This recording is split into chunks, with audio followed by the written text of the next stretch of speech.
Bom, eu tinha pedido o dever de casa daquela aula, que era os PPPs, né, histórico de escola. Alguém conseguiu ver alguma coisa? Vocês ontem? Nessas alturas que se desfile na cabeça. Festa do 1 de maio. Bom, então eu vou pular isso aqui. Vamos ao que interessa aqui de hoje. Módulo 3. Elaboração e prática de projetos nas escolas do campo. Legal que tem escolas aqui que já tem projetos culminados. Tem escolas que já tem ideia na cabeça. E tem escola que precisa de ajuda para ter ideia. Então a gente hoje vai falar sobre elaboração e prática de projeto, só que a partir de pré-projeto. E a gente vai iniciar um diálogo, mesmo que, por exemplo, teve alguém da escola de manhã, ou vai ter depois na reposição, vai juntar essas ideias. A gente vai planejar dentro do que é viável, possível, para depois isso ser adicionado ao PPP no fim do ano. A gente não vai partir de um projeto pronto para a prática. A gente vai partir da prática, com as ideias no papel, até virar um projeto lá na frente. Tá? Porque a gente vai fazer o caminho oposto, do real para o papel. Aí funciona melhor. Quando a gente fala em projeto para a escola, no nosso caso, escolas do campo, que a gente trabalha muito identidade, resgate, memória. E quando a gente fala em resgate, a gente fala também resgate do eu da pessoa. Igual o Freba quer fazer um trabalho que eu achei bacana. Ele vai resgatar a história da escola. Ele vai mostrar para os alunos como surgiu aquela escola, o bairro, como surgiu aquele bairro, porque os alunos não sabem. Aquilo ali foi uma troca entre prefeitos. Então ele vai trabalhar o próprio histórico do PPP no projeto, para dali resgatar a identidade da escola, resgatar o respeito e resgatar a identidade do próprio aluno, para ele saber de onde ele veio. Tá? Ele vai fazer um caminho delicado, né? Mas que no final ele espera ter respeito, mais respeito com a escola, com o patrimônio deles, mais respeito com o próprio colega entre eles, a partir desse trabalho que ele vai fazer, que surgiu aqui hoje na discussão. Tá? Então, assim, quando a gente pensa no projeto, a gente começa a pensar ou executar, a gente tem que saber o seguinte: ele parte do contexto social, histórico e cultural, para que possa ser planejado. A gente tem que pensar, então, toda a convivência ali em torno da escola, para poder planejar. Não adianta a gente inventar uma coisa que não tem nada a ver com a realidade ali. Deve-se, portanto, conhecer a realidade no qual vai intervir, por meio de levantamento de dados, pesquisas, para poder ajudar a criar, fortalecer o projeto. E ninguém melhor do que quem está lá dentro da escola. Ano passado, das escolas do campo que tinha, eu peguei 6 e vivi a escola. A Capitão Costa, então, eu já conhecia desde 2009. Mas as outras 5, eu visitava, eu perguntava, a gente, né, trocava ideia, via o que podia fazer, eu chegava com uma ideia, não, vou fazer desse jeito. Então eu tinha que ter a convivência para saber, para aplicar um projeto. Esse ano vocês é que vão criar e aplicar. Eu só vou maestrar, né? Ajudar, dar uma ideia, orientar, porque o projeto piloto já foram as escolas na zona rural. Das 6, 5 culminaram ano passado, tiveram resultado. E esse ano já está tendo, né? Então, assim, não adianta eu chegar para as 11 escolas do campo e implantar projeto, porque eu não estou vivendo a realidade lá. A realidade eu só sei de 6. Né? Mas, por exemplo, quilombola, eu não vivo lá. Eu não estou indo lá visitar direto. Até porque se eu for visitar as 11 do jeito que eu visitei as 6 lá dentro, não vai ter 10 nem para criar a filha. Então, a partir daqui do curso a gente vai trocar as ideias, vai discutir, depois eu só vou visitando e acompanhando. Mas vocês são as melhores pessoas para saber como é o ambiente escolar que vocês estão e o que pode aplicar ali, tá? Então, ó, a gente tem que avaliar em que contexto ele é desenhado, o que está acontecendo à nossa volta, dentro da escola. Avaliar também oportunidades e riscos. Por exemplo, oportunidade. A gente tem a oportunidade de ir a pé até a farmácia velha, que a gente fez. Se a gente planejasse com ônibus, tinha um risco de quê? De não ter ônibus. Então tem que avaliar sempre uma coisa e outra, riscos e oportunidades. Apareceu, de repente, não estava no projeto. Beth, e rolou um negócio para assentamento. Vamos embora. Inclui dentro do projeto que faz parte do contexto. Então tem a oportunidade e tem também a dificuldade. A gente tem que sempre avaliar. Tem o plano A e o plano B. E ele está dizendo que tem que ter o C. Bom, levar em consideração o público-alvo. Quem vocês querem atingir? A equipe? Os alunos? A comunidade escolar inteira? Os pais? As mães? Tem que ver primeiro o que vocês querem atingir com o trabalho, com o projeto. Ou o público beneficiado como um conjunto de pessoas, que são todo mundo, né?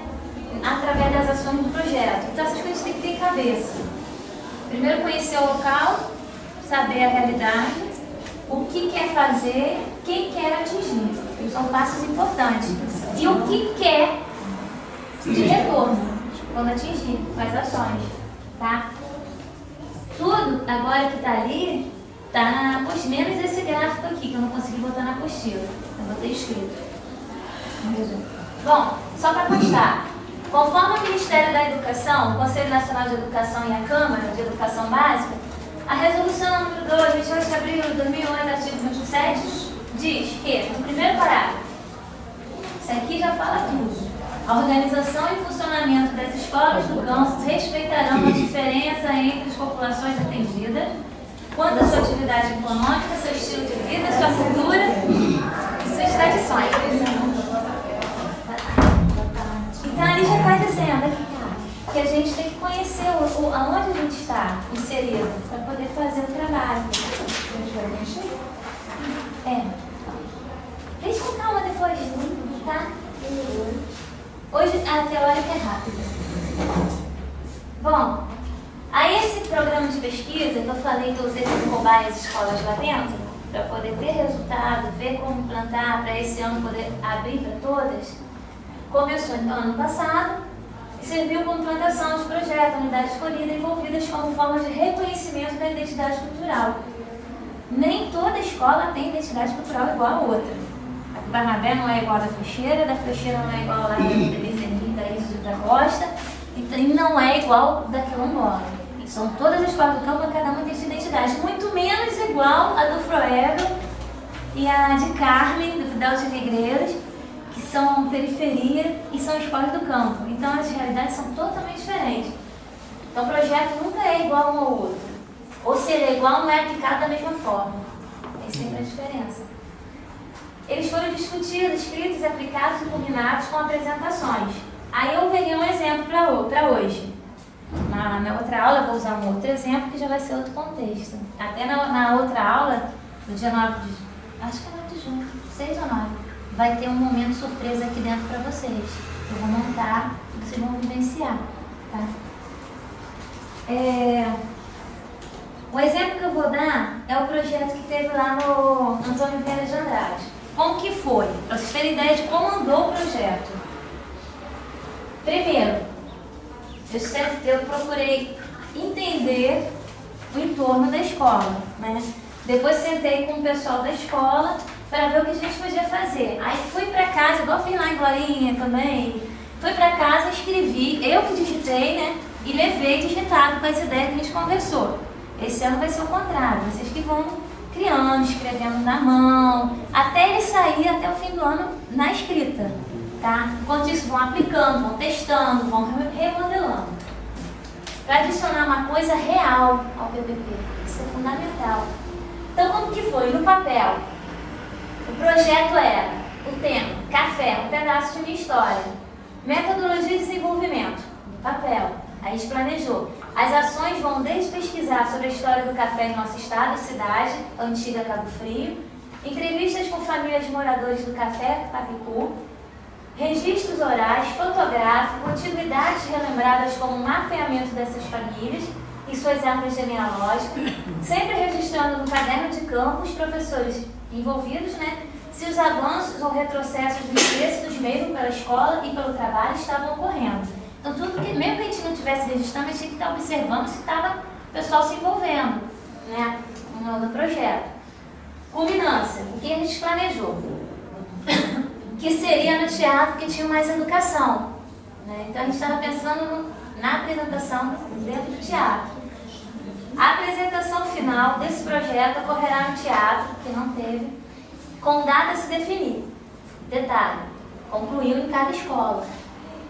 Em conjunto com outras 5 escolas envolvidas no programa de resgate da memória rural, onde os alunos poderão, nunca coloca deverão, poderão, porque pode ou não, apresentar coreografias, que é o Boi Pintadinho, Bumba Meu Boi, documentários curtas, que a gente fez a entrevista com a Dona Loca, cartazes, fotos, banner, porque a gente estava pensando em fazer banner para apresentar no teatro, artesanato e diversas outras atividades artístico-culturais produzidas durante a execução. Porque a gente planeja uma coisa e no caminhar pode acontecer outras.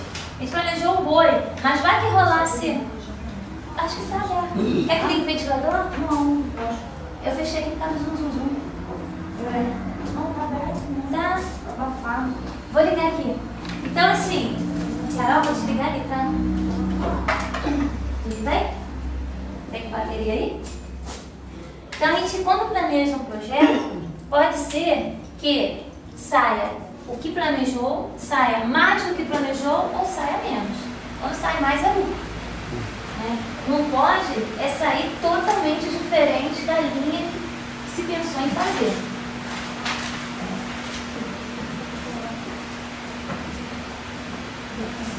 Isso em qualquer aplicação de projeto, não é só a identidade do campo. Oi? Bom, isso foi o que a gente pensou no papel. Na prática, o que aconteceu para poder chegar às apresentações ou à culminância? Deixa eu pegar água. A gente subiu a Serra de Sapetiba, porque Sapetiba é um patrimônio ambiental nosso da cidade. Foi uma maratona subindo com as escolas, né? O Barnabé foi com os pequenininhos, a gente doido para subir, mas estava cheio de lama, água empoçada. A gente foi só até uma parte, e também a gente ouviu o barulho lá, parecia que tinha gente lá. Bom, a gente subiu lá para reconhecimento, tiveram uma aula de educação ambiental com o pessoal da guarda ambiental. Levaram para a sala para discutir a importância da serra, aí usaram ciência, português, para poder falar sobre clima, a importância disso aqui na nossa cidade, geologia. Trabalhou isso em sala. Então eles tiveram essa caminhada ecológica, trabalharam a horta. Chega aí, vai ver. Fizeram a horta na escola a partir do Mais Educação. Aqui, Tati. Mas que serviu para trabalhar na escola sobre os alimentos da região, porque eles plantaram muita coisa da terra. A única coisa que eles plantaram que não era nosso, daqui da região, foi a cenoura. A lista está por aí. Foi a cenoura. Tirando a cenoura, eles plantaram tudo que é nosso. Inclusive, tem até uma foto aqui que eu amo. Plantaram guando também, fizeram para as crianças comer. E teve momentos que se trabalhou ali naquela coisa da cultura, de resgate, sucos, com hortaliça, para poder falar sobre o bem daquilo para a saúde. Ela até gravou e botou no Face. Quer dizer, isso não estava no contexto do projeto, mas entrou, encaixou. Foi algo a mais. Né? Teve outras situações, eu botei só as principais. Esse estava dentro do projeto. Conhecendo peças antigas de nossa história. Eles conheceram peças de senzala, peças de antiguidade, ferro de brasa, aquela coisa toda na Calçadão. E a peça do Viramundo, que era a peça de castigo do escravo. Então tudo isso eles vivenciaram e não sabiam que isso aqui saiu do café. Que a escola está aqui, o café está na frente, é um vilarejo. Depois que eles foram saber, tiveram essa visita. Aí tiveram uma palestra, depois de eles fazerem várias visitas ao assentamento, a Dona Loca, fazer entrevista a ela que mora ali no café e faz o café, né? Depois de passar por isso, o assentamento, saber dos agricultores, o que dava produzir da terra, aquela coisa toda, eu levei uma palestra para eles, onde tinha aquele vídeo da Renilda contando a história, mas antes eu fiz todo o percurso. Primeiro eu falei do café no Brasil, aquela coisa, né, que todo mundo estuda, mas não se atenta. A entrada, por onde foi, que aqui foi em 1503 para Arraial. Fui enchendo os olhinhos dele para eles verem que a história que eles estudam não é só no quadro e não está longe, está perto deles. E aí fui falando do café, a importância, a cultura que veio junto com o café. Aí falei do boi bumbá, né, que é o boi pintadinho, as folhas de rei, fui conversando, fui entrando. Aí chegou no momento que eles já estavam com os olhos tão assim, aí mostrei a Remilda contando que existia aquela cultura, mostrei que até hoje em Minas Gerais tem um Boi de Parintins, que é uma festa enorme bancada pela prefeitura, de Catirina e o Pai Mateu. Então assim, fui enchendo os olhinhos deles para eles verem que tinha isso aqui. Aí eu cheguei no momento e perguntei, tirando ele e eu, o restante vocês veem que não tem mais branco, é pardo pra cima. Aí eu perguntei, tem algum branquinho aqui? Não, professor, só eu, você é da onde? Não era daqui. Eu, tá, e o restante, tirando eu, que também sou sangue de negro, mas sou branca. E qual é o nome dessa rua aqui da frente? Aí eles, Café. Boa tarde. Vai se encaixando. Aí eu fui levando eles a pensar, dentro do que eu expliquei, aonde que eles se encaixavam no contexto. Aqui. Aí eu perguntei, qual é o nome desse vilarejo? Café. Aí eu perguntei, por quê? Café. Ih, professora, então o café era plantado aqui. Até então eu não falei que era plantado aqui. Eu fui contando a história do Brasil, de Cabo Frio, de São Pedro, mas não falei que estava ali do lado, de frente para a escola. Ih, professor, então tinha senzala aqui. Eu, e a família de vocês é de onde? Principalmente porque foi a família de domingo que estava lá, né? De domingo. Meu sobrinho. Caramba! Então seu domingo, gente, é tudo da senzala, saiu de lá. Eu agradeço o bisavô, tataravô que passou por aquilo tudo e viveu, sobreviveu, para você estar aqui. Então você tem uma carta de história. Aí quando eles foram para a oficina do boi, já vendo a Remilda, já tendo ensaiado, e aí eles tinham ensaiado antes, já, eu achei bacana e cantaram para mim, a música da história do Café no Brasil. Quando eu cheguei na palestra, eles já estavam querendo aquela palestra e tinham ensaiado e cantaram a história do Café no Brasil. E emendaram com o do boi. Aí a gente fez a oficina do boi pintadinho, para resgatar essa história e não deixar ela morrer. Na culminância do projeto, que não foi no teatro, mas foi dentro da escola. Tem você aqui fazendo. Igual você está agora, ó. Ali é a culminância. Aí. A pessoa que contou a história, aí vem o cuidado que a gente tem que ter.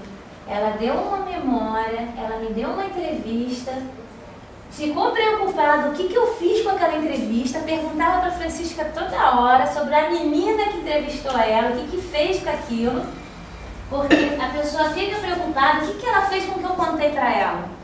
Eu peguei, fui lá, falei para ela, monta na moto e carreguei para a escola. Basicamente foi assim, basicamente foi isso. Cheguei para ela e falei, ó, tal dia você vai comigo lá, vambora?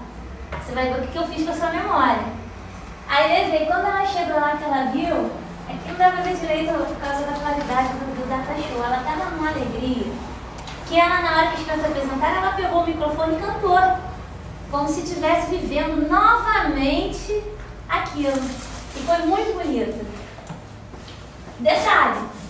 Aí o povo fala, porque evangélico, a direção é evangélica, a maioria lá são evangélicos, mas a cultura, eles entenderam que a cultura não era religião. E aí olha o que deu aqui. Caramba, volta lá. Esse negócio aqui tá meio duro. De novo. O pastor diabo vai querer beber, eu quero tudo lançado, o meu favor. Eu tenho que comer, eu vou cantar.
Não foi pra mim, guardei, fechei e tranquei. Eu levei para uma escola, a escola trabalhou o ano inteiro até chegar ao boi. Eu não levei o boi pronto. Eles chegaram à conclusão do boi através de entrevista, mas eu fui induzindo até chegar. Os professores eu preparei até que chegar esse aqui. Expliquei a história da Catirina e Pai Mateus no Brasil inteiro, a história do boi, da cultura, do negro, da força do boi, da ambição do ser humano. Tudo isso para chegar a uma festa que acontecia lá dentro. E foi bacana, porque no 1º de maio eu vi uma cena que eu gostei. A Rafaela estava dançando e ela não sabia que o pai, o mesmo, participava e que o tio fazia o boi. Quando ela descobriu, ela falou: professora, eu não sabia, parecia ser legal. Eu era diversão aqui dentro. Aí quando foi a festa do 1º de maio, quem que eu vejo na roda da escola Antônio Vieira de Andrade? Rafaela, que nem mais era da escola já há muito tempo. Mas participando e assim com a saia, se divertindo, mais do que os próprios alunos da escola. Então, isso aqui mexe muito, são memórias. E ela ficou muito emocionada, porque ela viu, ela falou agora para Francisca, que se, na festa do 1º de maio, o boi estava devagar, porque era outro boi que estava ali embaixo, era outra pessoa. E se ela estivesse lá, ela ia tirar o menino e ia entrar embaixo para mostrar o que era o boi para a pessoa, pro pessoal. Só que ela tá de cama, né, então não pôde ir. Aí as crianças trabalharam com isso. Apresentaram, mas para apresentar eles trabalharam poesia, né, sobre o café, sobre história. Vocês veem que eles decoraram a história do café do Brasil através de uma música. Sabia de qual, o ano, a entrada, o nome do padre, tudo. Do pastor, né, que fez o café. Então, eles foram trabalhando a música, trabalharam letras, trabalharam ciência, porque eles trabalharam os benefícios do café para a saúde, junto com os professores, colocaram dentro do currículo escolar. Ciência, trabalharam geografia, eles trabalharam localizações também do café, tudo a partir do café. E a graça, que foi a festinha do boi, que ano passado teve 2 apresentações. Oi. Então aqui. Beth, Oi. essa coxinha eu não ganhei. Não? Não. Agora, aqui faz fácil. Aqui tá. Papelzinho branco, você já vai saber pra que Passa aqui é pra mais Tereza um. aí. Tem uma listinha rolando aí, não tem? De assinatura? Passa pra Tereza pra mim. Eu não me lembro daquela senhora que eu passei com a Luísa. Luísa. Não, a dona Luísa Cantarina. Dona Luísa é sua tia. Oi? É sua tia? Então, eu falei que eu conhecia, lembra? É a tia Ela dela. também faz parte dessa história aqui. Quando ela passou no vídeo. Então, com isso tudo,